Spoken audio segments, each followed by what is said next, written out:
Halo semuanya, selamat datang di podcast MMR in Action bersama saya, Salwa Huda, yang akan menemani kalian di podcast kali ini. Nah, sebelum kita mulai, aku mau nanya dulu nih, pernah nggak sih kalian kepikiran gimana caranya anak dengan hambatan pendengaran bisa belajar bahasa kalau mereka sudah kesulitan mendengar sejak kecil? Apa belajar bahasa itu cuma hafalan kata? Ternyata enggak. Nah, bersama kelompok kami dan para praktisi kita yang hebat akan mengupas tuntas tentang MMR atau metode maternal reflektif. Yuk, kita simak.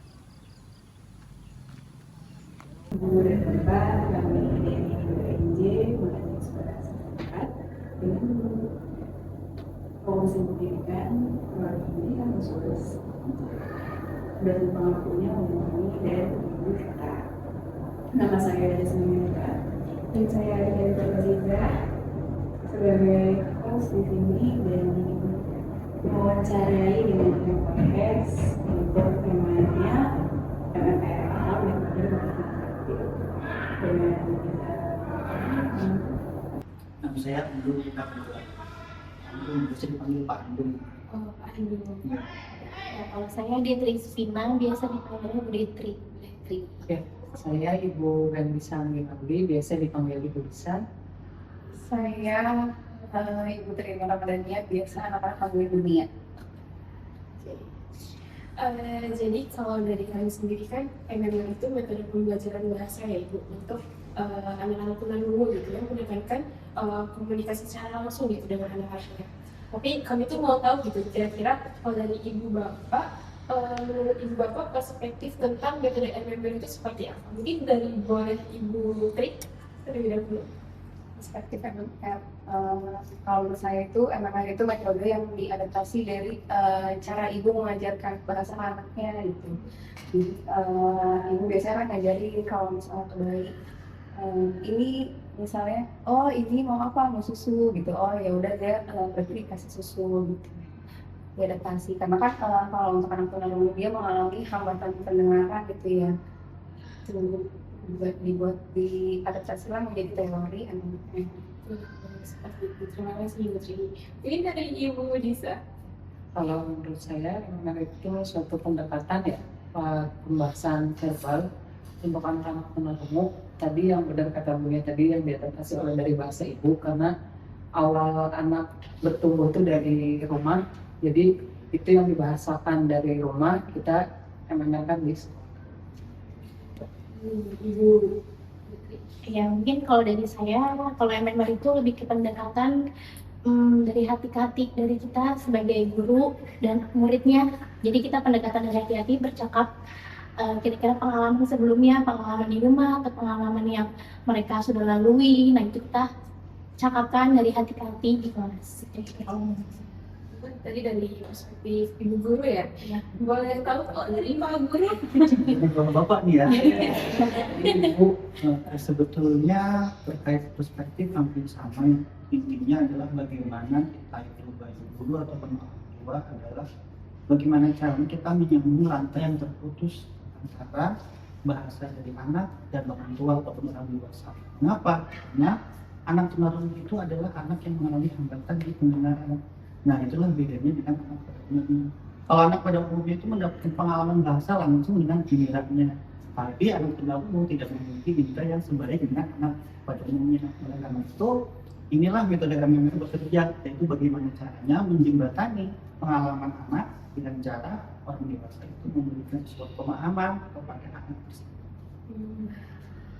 Seperti itu ya perspektif dari Ibu Bapak Guru. Tapi sebenarnya kami itu sangat amat penasaran gitu kira-kira dari Bapak Ibu Guru sudah terjun langsung ke lapangan. Mau tahu dong kegiatan di kelas belajarnya itu lagi sibuk apa? Mungkin boleh dari sini tadi udah dari sini dari Bapak Guru. Kalau kegiatan belajar untuk saat ini ya, itu anak-anak sedang melakukan kegiatan kokurikuler saat ini. Tapi ada kalanya kalau berkaca terkait dengan MMR, biasanya kita menerapkan itu saat pembelajaran seperti biasa ekstrakurikuler. Misalnya ada bahasa Indonesia, itu saya terapkan MMR-nya. Dengan cara apa? Dengan cara menyesuaikan dengan kulitnya. Oh, kemarin mungkin setelah olahraga kejadian apa ya di lapangan? Soalnya selanjutnya kita melakukan MMR terkait dengan situasi tersebut.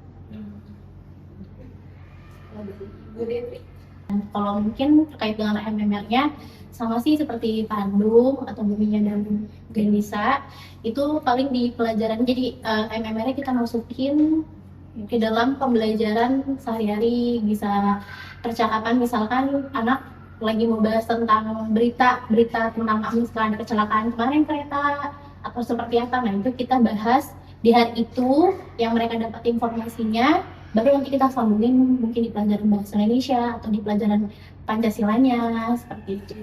Kalau dari saya sama sih ya, kan memang lagi momennya pas pembelajaran kurikuler, jadi semua pembelajaran digabung. Cuman kalau untuk kegiatan di kelasnya ya hampir-hampir sama ya, karena kita menerapkan MMR di sekolah. Jadinya karena saya masih kelas kecil, kelas sekolah dasar, jadi itu yang ketika ada pembelajaran apa saya harus angkat itu, saya hubungkan dengan materi pembelajaran yang ada. Misalnya kayak hari ini belajar MTK atau bahasa, ya udah gimana caranya kita gali dari bahasanya supaya menyambungkan ke mata pelajaran yang ada MTK-nya atau ada SPDP-nya. Paling gitu sih. Sama sih Kak, cara kami maksudnya mengadaptasi MMR untuk pembelajaran di kelas gitu ya. Cuma bedanya kan kalau SD itu biasanya lebih spontan gitu Kak, ke anaknya hari ini lagi tertarik apa gitu. Nah kalau udah SMA, karena kan kebetulan saya dan Bu Detri itu di SMA gitu, biasanya kami sedikit menentukan percakapannya gitu, karena tujuannya kan kalau udah SMP SMA biar pembelajarannya lebih terarah ya, karena mereka udah punya bekal nih beberapa bahasa, tinggal kami mengembangkan bahasanya atau cari padanan katanya yang lain gitu supaya tabungan bahasa mereka tuh makin banyak. Perbedaan paling signifikan benar.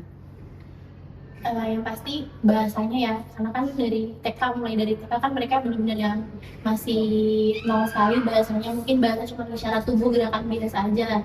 Nah di kelas 3 pun juga anak-anak kan juga keterbatasan bahasa, jadi kita yang harus lebih bawel seperti itu mungkin ya, gurunya yang harus lebih banyak bicara, harus lebih banyak mancing anaknya, interaksi anaknya seperti itu. Sedangkan kalau udah SMA mereka udah pintar isyarat sih, sebagian murid saya pun udah pintar isyarat dan bahasanya tuh udah berkembang seperti itu, jadi udah bisa ngobrol seperti layaknya teman aja. Aku mau tahu banget. Saya kira ada pengalaman yang mungkin salah satu aneh kayak unik banget respon dia terhadap cara ibu-ibu mengajarkan. Kalau dari kemarin digabung ya dari kelas 5. Terus juga kegiatannya bisa aktivitas kayak tanaman dan lain-lain. Kira-kira ada nggak satu orang tuh yang kayak, aduh ini Andre unik banget nih kalau misalnya diajarin tadi kan bahasa gitu, responnya gitu yang melekat banget di ibu-ibu di pengalaman itu. Mungkin boleh siapa dulu yang mau menjawab? Bisa kali ya. Paling saya ada 5 murid di kelas dengan karakternya beda-beda. Tapi ada satu murid yang itunya cermin banget Kak. Ya. Jadi ketika saya berlatih, awalan tuh saya berlatih suara dulu, jadi kayak gitu. Saya pegang ini gitu, jadi anak-anak kan gitu. Saya gatel hidung tuh ya, pas saya dia tuh benar-benar cermin gitu ke sayanya. Nah pas saat pembelajaran MMR pun saya tunjuk, ayo dia tuh pasti selalu paling akhir, saya harus pancing buat dia itu. Ini apa? Gitu. Dia itu apa? Kata saya tuh, ini apa? Coba kamu tuh apa? Coba ayo apa ini gambar apa? Jadi aduh ini apa ya kan? Kadang kami kan sebulan sekali kan suka ngumpul ya bersama sama guru-guru tunarungu tuh. Kadang sering curhat, gimana ya murid saya tuh kok cermin, apa ya yang saya harus lakuin gitu. Kira-kira gimana ya gitu. Ternyata dari kelas 1-nya begitu, pas kelas 2 juga gimana ya Bu, ini tuh ngerubah dia untuk gak jadi sosok cermin saya tuh apa ya gitu. Jadi percuma sih suruh ambil itu ya. Iya maksud saya tuh ambil, dia malah yang konsep ambil, oke lah. Ya paling itu sih yang unik di kelas tuh, kayak masih belum ketemu forum apa ramuan apa yang buat dia tuh yang cocok gitu biar nggak bercermin tuh seperti apa. Udah dipancing sini, udah ini teman-teman udah itu ngomong ini tetap juga aduh mana ya udah deh nanti deh gitu ya, itu belum ketemu promosi kok itunya formulanya gimana yang bagus buat dia. Paling itu sih kalau saya ya. Nggak terasa kita udah setengah jam ternyata pas bicara ini. Iya sebelum akhir. Nanti ada kegiatan lagi ibu bapak kali sini. Iya, sengaja. Kita masih ngajar. Masih ngajar. SMA sampai setengah 2, Kak. Oh, bagus. SD kecil pun sampai jam 11. Iya. Kita SD sampai 11 ya. Sama. Ini masih setengah 2. Mungkin apa nih? Mungkin kesimpulan dari ibu bapak ada siapa yang menjawab bebas.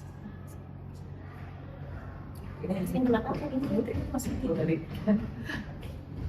Kesan-pesan buat calon mahasiswa PKK dan calon guru buat depan. Karena kan kita tahu ya Bu, kalau di kuliah tuh materinya diajarin sebagus mungkin, serendah mungkin, tapi kan kita nggak tahu nanti di lapangan seperti apa. Kan, ya, yang mau tahu kan mungkin bapak ibu guru ya yang udah terjun gitu.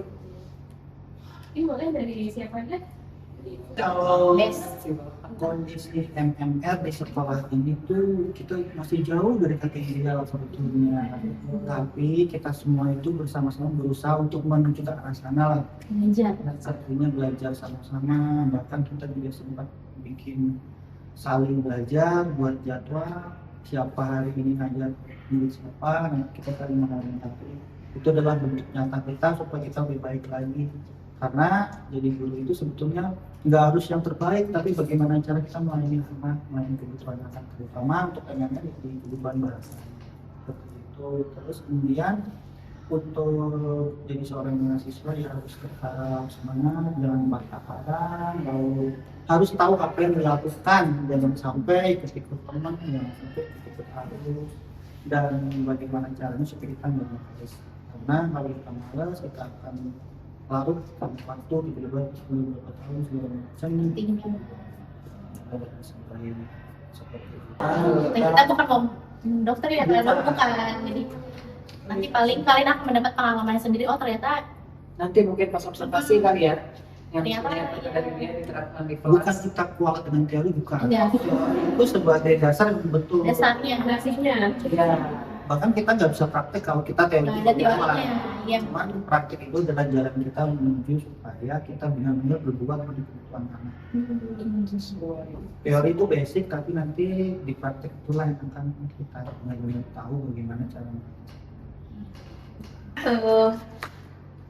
Penerapan MMR karena kami di sekolah umum jadi nggak bisa sakot banget terlalu diterapkan, Berbeda. beda sama sekolah yang khusus B.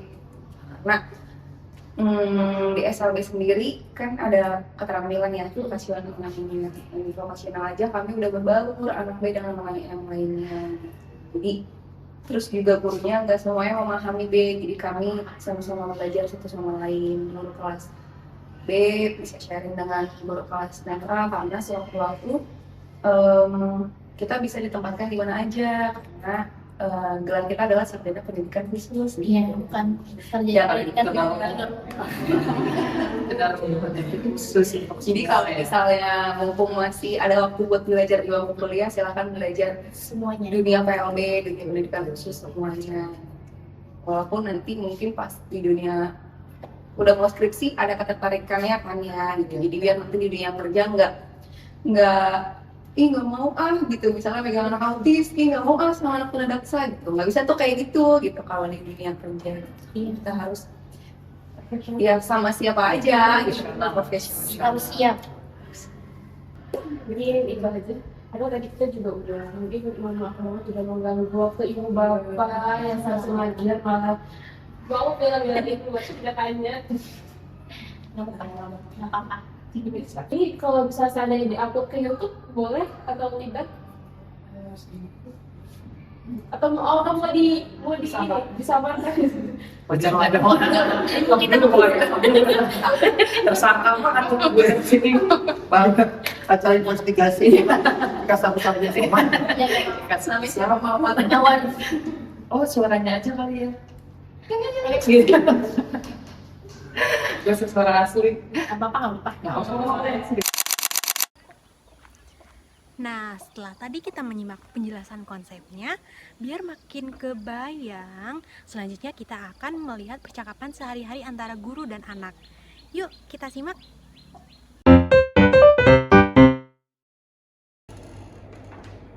Oke, Rara, kita udah selesai belajar. Iya, udah selesai belajar. Sekarang waktunya makan siang. Iya, lapar.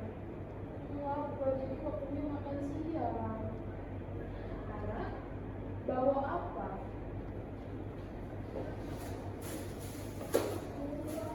Apa itu? Itu apa?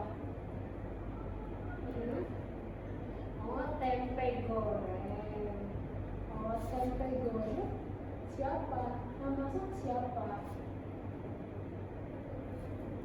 Mama masak tempe goreng. Oh, enak. Mama masak tempe goreng enak. Ibu mau Rara tulis tempe goreng di papan tulis. Iya, Rara tulis.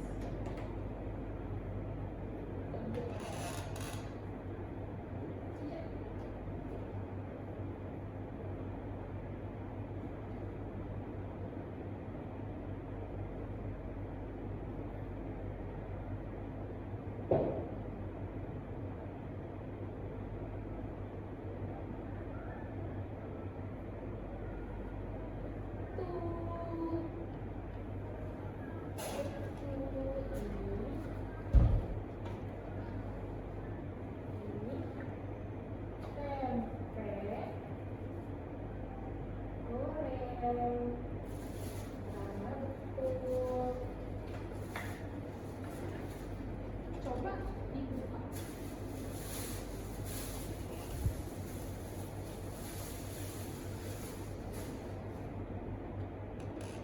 Iya, dibuka coba.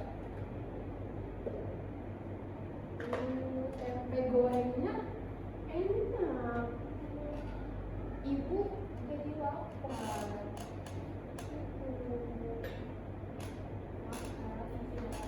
Makan, selamat makan. Iya, selamat makan.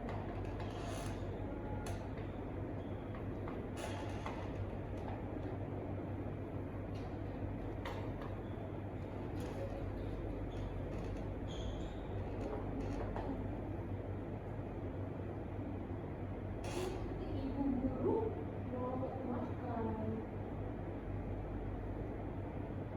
Makan apa, Ibu guru? Ibu guru makan roti. Roti oh, Rara mau. Ibu guru bawa ya.